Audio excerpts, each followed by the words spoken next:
Dica número 1. Eu tinha força sobre-humana.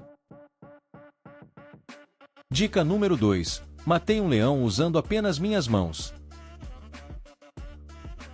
Dica número 3. Derrotei um exército inteiro de filisteus apenas com uma queixada de jumento. Dica número 4. Sou da tribo de Dan, filho de Manoá. Dica número 5. Usei raposas como uma arma. Dica número 6. Meu nome significa filho do sol em hebraico. Dica número 7. Tive meus olhos arrancados e fui escravizado. Dica número 8. Vivi mais de 1000 anos antes de Cristo. Dica número 9. Me sacrifiquei pelo meu povo. Dica número 10. Fui juiz de Israel. Dica número 11. Já fui interpretado por Taylor James nos cinemas.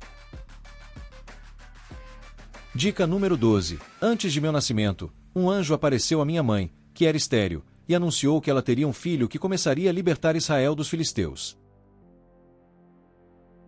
Dica número 13. Sou de Zorá, uma cidade situada na região montanhosa de Judá. Dica número 14. Minha história é contada no livro de Juízes do Antigo Testamento. Dica número 15. Eu não podia cortar o cabelo, beber vinho ou tocar em coisas impuras. Dica número 16. Eu era um nazireu. Dica número 17. Fui traído por minha amante. Dica número 18. Sou um herói bíblico. Dica número 19. Perdi minhas forças ao ser traído e ter meus cabelos cortados. Dica número 20. Eu me apaixonei por Dalila. E aí, acertou? Parabéns para quem palpitou. Sansão. Sansão, cujo nome significava filho do sol, era um nazareno dotado de extraordinária força. Foi um dos juízes de Israel cuja história está descrita no livro dos Juízes.